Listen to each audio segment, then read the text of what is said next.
Hi, today we're going to talk about how to play the grid scale for C major. Go ahead and grab that paper, tune up ukulele, pause the tutorial, come on back. Oh, by the way, get something to write with because you want to take some notes. Okay, so you got your music sheet, you tuned up the ukulele, you got something to write with. Today we're going to talk about how to play the grid for C major and A minor. So, I'm talking about both keys, but I'll just say C major. First of all, I don't have all the notes over here, only what I'm going to be talking about. Basically, on top of that, some folks have sopranos and concert ukuleles. They have limited fretboard space, so they can only go so far. However, if you have a tenor ukulele, you have more fretboard, so you can go farther.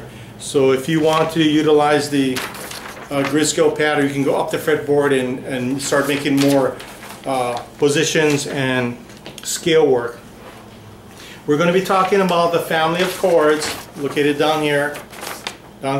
Hopefully you did some studying on that in the previous tutorials and you understand that at any point in this tutorial, if it gets confusing, overwhelming, hard to understand, you got to pause it and then you got to go back and try to understand it. Now if it gets too confusing at the beginning stages of this lesson, you probably don't have a strong enough foundation to be at this tutorial. You got to go back, listen to the previous tutorials, learn that first, because what we're doing is we're combining all the things we learn into this tutorial. So this is an advanced lesson.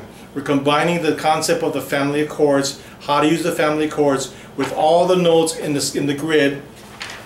We're also combining the positionings that we learned, okay, so that you can better understand how to play it in accordance with where I'm at and how you're going to do your fingering and your placement and location of the grid. So in other words, you have already done your practicing of the positioning, going up and coming back down, and you kind of have a good understanding. You don't have to be perfect, but you got to have a good, strong understanding of what it is, how it kind of looks, how it works, how it fits together. You got to have that, at least that understanding.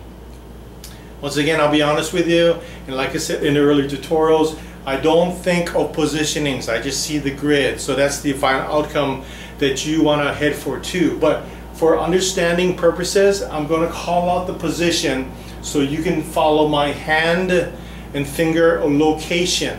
Okay? Now keep in mind, I will not be calling out, notes or strings. This is an advanced lesson, so it's assumed that you're able to keep up from all the previous tutorials and lessons. It's not important for you to play every note I'm playing. That's not the take home from this lesson. The point that you want to get out of this lesson is that how you understand and are using the family of chords in conjunction with all the notes in the grid, okay? The positioning of the scale patterns in the grid, how to use them, understanding, and the whole concept of using the grid. That's the take home of this lesson. So it's kind of advanced.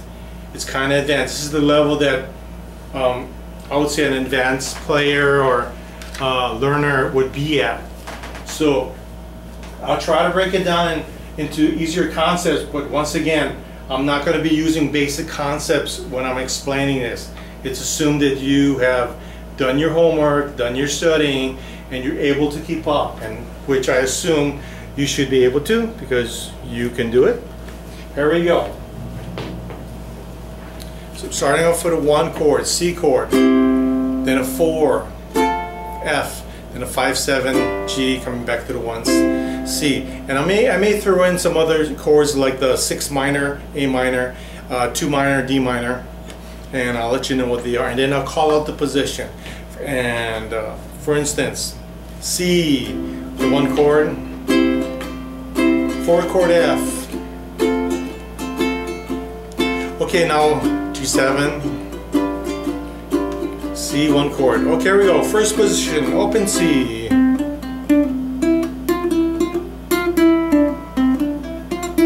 1 chord C. You can see how that first position worked out pretty good. G7, 5/7, back to the 1. Second position, 2nd fret, B note. 1 chord, 4 chord F, G7, 5/7, back to the 1. 3rd position, 5th fret, D note.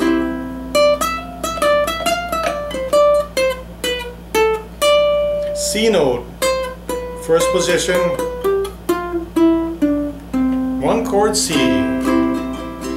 4 chord F, G7, back to the 1 chord C, still in the family chords.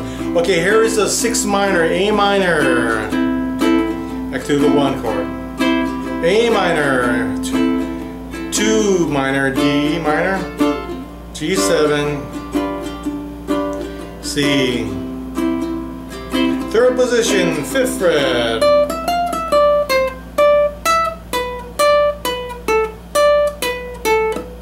second position,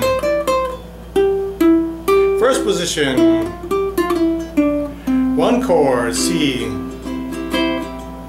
4 chord F, 6 chord minor, A minor, G7, 5/7, back to the C, all in the family chords. Okay, so I gave you an idea. What I'm going to do is I'm going to slow down, break it down for you. So what I did there, I showed you some positioning where I was.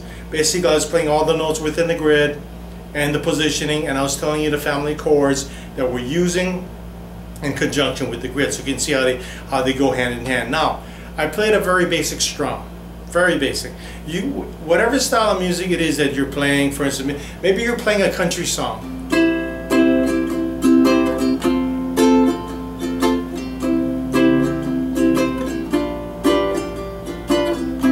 Or you're playing, let's say you're playing a Hawaiian reggae song.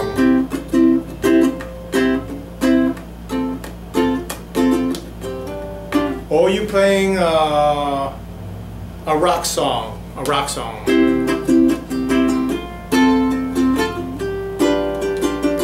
Or you're playing a slow ballad.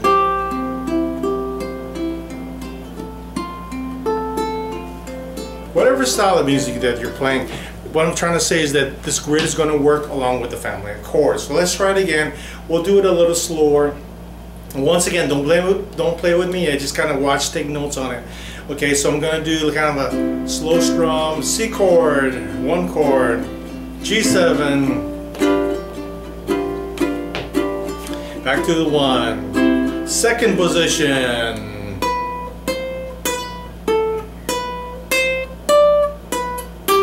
one chord,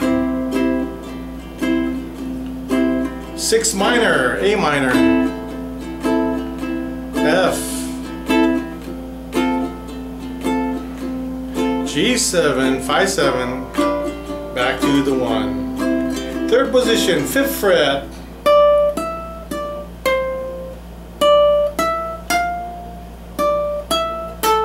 second position, 1st position,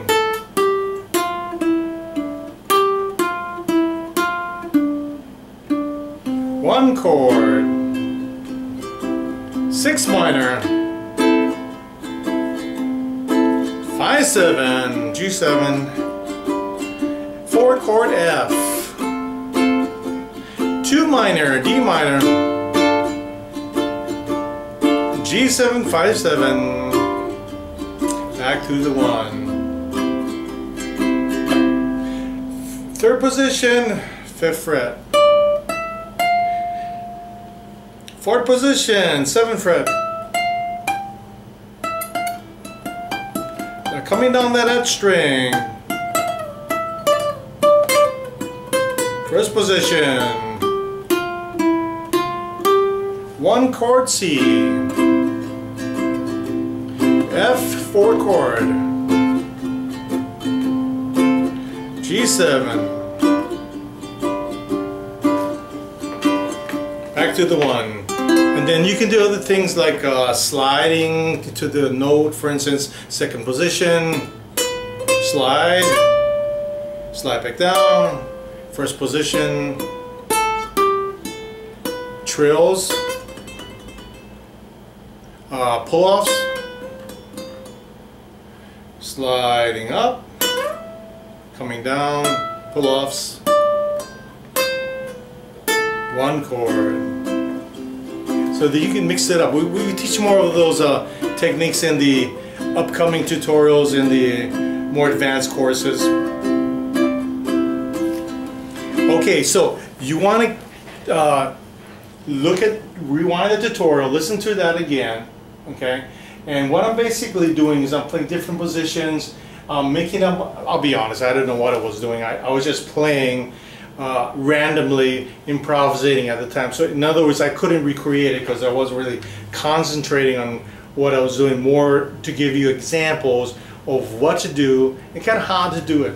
And think of it as, you're thinking about as you're doing it, think of it as positions for now, then start to put them together, piece them together. So back up the tutorial, try it again, play some of the notes, but before you play, keep in mind, the farther you go up the fretboard, you want to make sure that you're aware of your frets, okay? So that means that you got to practice the location of your notes. Hopefully if you've done your positioning practice, it shouldn't be too bad.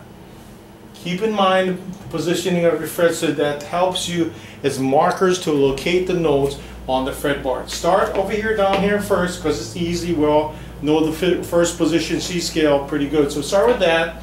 Move to the second position. You know, you got that down. Move to the third position, but just stay within the capacity of what your capability is. And most important, try to play smooth and try to play the correct notes. Okay, don't worry about speed. Speed will come later. Okay, you want to make sure that you're playing the correct notes, whatever it is. And it can be very simple. It's not about getting complicated. Just play. A lot of great melodies are just simple notes.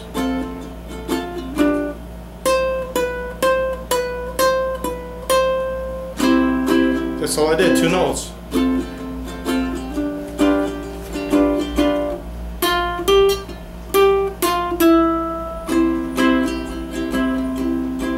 So just, even 1 note is fine.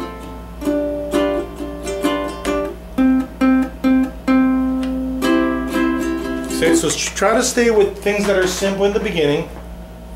Then as you get more comfortable, then you can elaborate more and try more things. But the main thing, once again, stay smooth and play the right notes.